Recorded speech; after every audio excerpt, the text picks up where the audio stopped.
কিছু স্বার্থপর মানুষ আছে দেখবেন, যারা আমাদের প্রায় একটা কথা বলে যে যদি তুমি না থাকতে তাহলে এমন কিছু হতো না আমার, বা তুমি না থাকলে আমার তেমন কোনো প্রবলেমও নেই, কেন পড়ে আছো আমার পিছনে।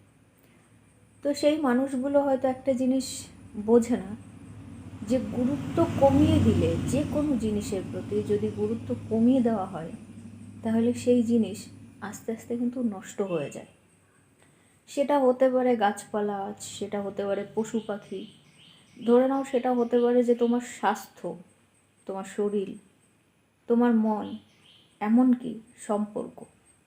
তুমি যে জিনিসের প্রতি যত গুরুত্ব কম দেবে সেই জিনিস দেখবে তত তাড়াতাড়ি শেষ হয়ে গেছে, নষ্ট হয়ে গেছে।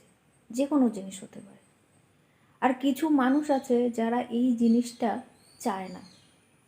আমাদের মধ্যে কিছু আপনজন আছে যারা এই সম্পর্কগুলো, এই ভালোবাসার মুহূর্তগুলো বা এই মানুষগুলোকে হারাতে চায় না, নষ্ট করতে চায় না। তাই বেহায়ার মতো, নির্লজ্জের মতন সবসময় তার পিছনে লেগে থাকে। হয়তো তাকে বোঝাতে থাকে, তার কিসে ভালো হবে সেটা বোঝাতে থাকে, তার কিসে খারাপ হবে সেটা বোঝাতে থাকে, এটাই করতে থাকে। আর সামনের মানুষটা মনে করে যে না থাকলে এমন কিছু আমার হবে না। তো সেই বোকা মানুষটাকে বলবো যে আমার কথাটা একবার ভালো করে মন দিয়ে খেয়াল করো, যে কোনো জিনিস যদি তার উপরে গুরুত্ব দেওয়া বন্ধ করে দিই তাহলে সেই জিনিস কিন্তু আস্তে আস্তে নষ্ট হয়ে যাবে।